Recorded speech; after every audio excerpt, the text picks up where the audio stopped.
Well, what's up everybody? Welcome to the channel. My name is Steven from UltraTrailSteven. Yeah, I can finally make the big announcement I kind of teased you guys with the other day and on Instagram. If you follow me on Instagram, you've seen it already because they announced it earlier today.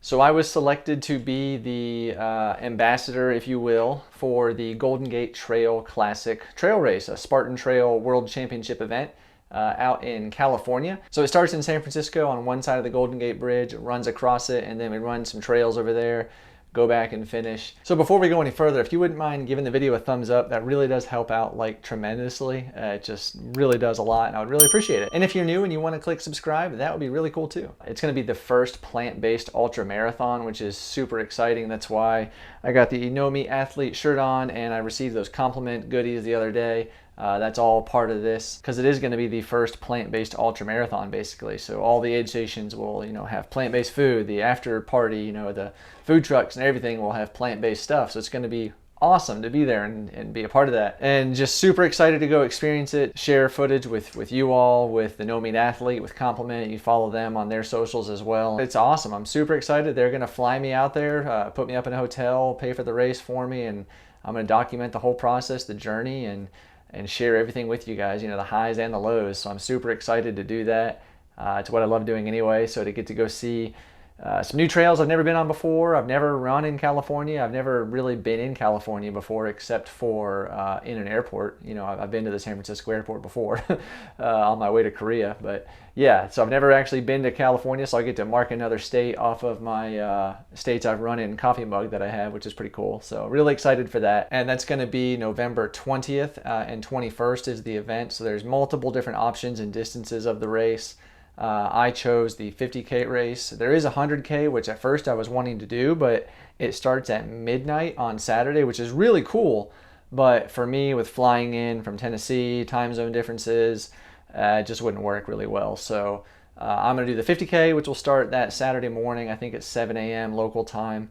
But it's going to be really cool because this is a Spartan Trail World Championship event, so there's like cash on the line for these elites that are going to be running. So there's going to be some fast people there, and that's going to be really cool to see that too. So stay tuned, and I'll hopefully bring you guys some cool footage of all of that. Now a quick note on my leg. So obviously I've got this race I'm going to do in California in November, and I've got no business here on October 1st, hopefully. My leg is feeling a little bit better. It still hurts in that same spot I talked about before. I did make a follow-up appointment with a specialist for Monday. So hopefully I can get it looked at and hopefully get a MRI or a bone scan done to see if there's anything going on down there. I just want to be safe because if it's just, something I can work through, push through and kind of rehab, then that's great and I can do no business. But if there may be a stress fracture, I don't need to be running 100 miles on it and I need to let it rest so I can do the Golden Gate Trail Classic. So yeah, that's the plan. Monday, we'll see what happens. But I did get some more shoes. I kind of showed you guys these on Instagram and Facebook as well. Just, which by the way, on Instagram, I'm UltraTrailSteven. You can find me there. But asked if you could guess what I had. Well, one pair, somebody did guess these right. This is the Hoka. They sent me these. These are the Hoka Rincon 3. So I'm super excited to test these once I can get back out there and run.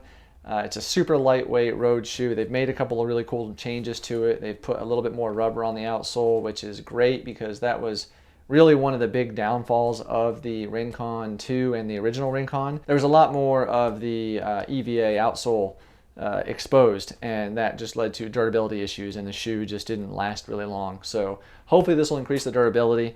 The upper is different too. They kind of changed the little heel tab here as well. So I can't wait to try those out, but I do want to weigh them to see what they are. Clean, not been worn yet.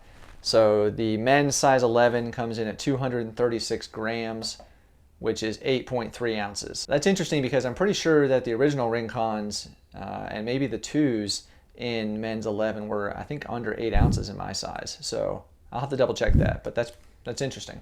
But it still feels incredibly light. Yeah, so thank you Hoka for sending these shoes. Really looking forward to trying them. I've put thousands of miles in Rincons over the years. I absolutely love the shoe, so I'm super excited to get to try these.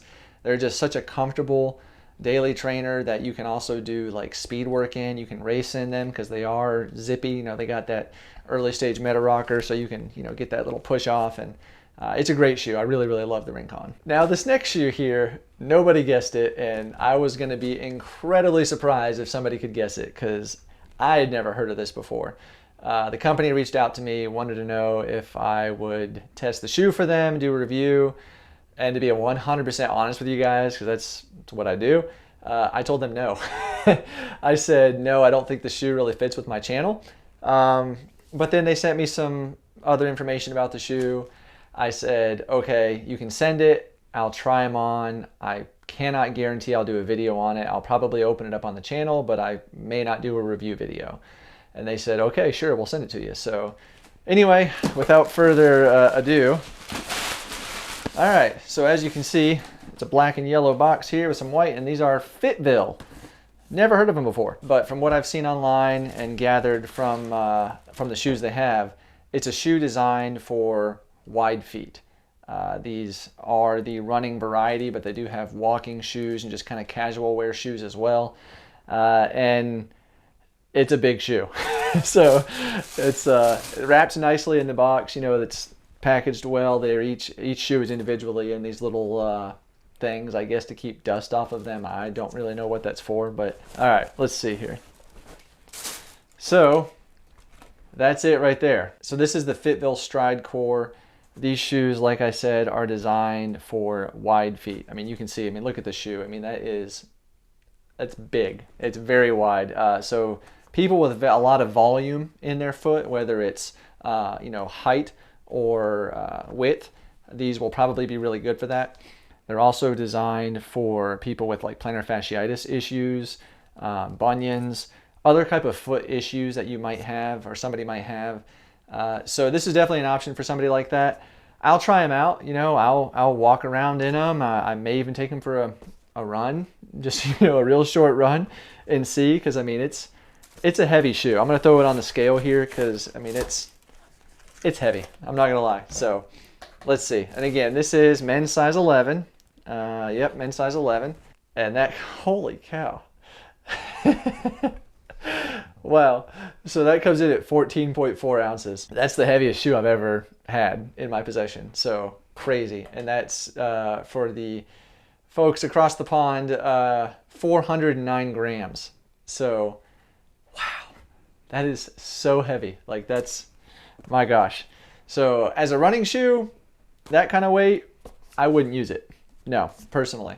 I will test them and see how they feel running, because if you have foot issues, maybe you need something like this. So they did come with this little like how to love your feet informational thing here, and it kind of tells you what the shoe is for. The top 10 most common problems with people's feet and shoes are flat feet, plantar fasciitis, heel spurs, hammer toe and mallet toe, bunions, corns and calluses, blisters, ingrown toenails, ball of foot pain, peripheral neuropathy.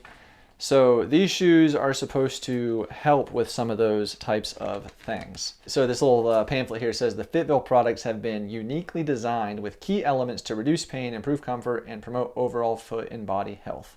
So they've got the wide toe box, and it is wide. So they got that. There is a dual density non-slip outsole. So this is probably gonna give great traction on like this flooring surface here, concrete. So if you're somebody that works all day, maybe like nurses, doctors, people are just standing up a lot, this might actually be a really good option because it's gonna give you comfort and good grip. So these also have a high instep in them, which, you know, eliminates some of the foot pain that people have with common pairs of shoes, is what they say. And they feel really, really cushioned inside, like just pushing your foot into them. So the heel cup of the shoe is interesting. If you can see it, it's totally different like material. And underneath of the insole, there's like a heel ring that they call it. And it's supposed to prevent like slippage of the feet side to side. There's a shock absorbing pad in there for, you know, if you're walking a lot or if you're a heel striker, help kind of reduce some of that impact. But yeah, then there's the dual density sole and the anti-skid rubber is what they call it. So interesting shoes to say the least. So yeah, like I said, I'll try them out for a couple of miles. I'll walk in them.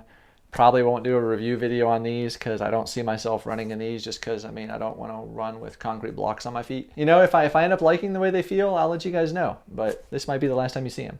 All right, well, that's going to do it today. I'm super excited about the Golden Gate Trail Classic, getting to go out to California and run that race. I'm really looking forward to that. That's just going to be so much fun. Hopefully I can just bring some really cool footage to you guys on the channel, some cool videos from that as well. So that'll be a couple of months out, but you know, throughout the journey of the training, I'll obviously have lots of stuff through that too. So, because it's not an easy trail race. I mean, it's a 50K, so I think they say it's 31.5 miles, but on the 50K, there's like 5,600 feet of elevation gain. So, I mean, it's not flat.